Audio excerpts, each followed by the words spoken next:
ফের এক বলিউড নায়িকার অন্তঃসত্ত্বা হওয়ার গুঞ্জন। এবার কি ইয়ামি গৌতম সুখবর দিতে চলেছেন? সম্প্রতি বান্দ্রায় দেখা গিয়েছে অভিনেত্রীকে। সেই ভিডিও সোশ্যাল মিডিয়ায় ছড়িয়ে পড়তেই এমন প্রশ্ন উঠছে। স্বামী আদিত্য ধরের সঙ্গে বান্দ্রায় গিয়েছিলেন ইয়ামি। অভিনেত্রীর পরনে ছিল গোলাপি সালোয়ার।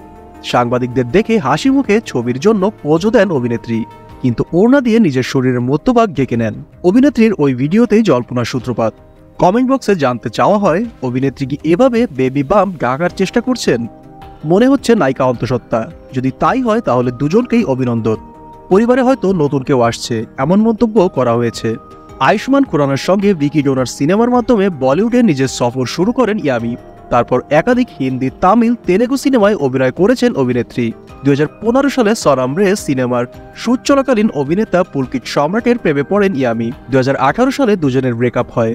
2019 সালে মুক্তি পায় Yuri the surgical strike. Aditya ধর পরিচালিত এই ছবিতে জাসমিনের চরিত্রে অভিনয় করেন ইয়ামি। শোনা যায় উরির সেটেই আদিত্য আর ইয়ামির প্রেম শুরু হয়।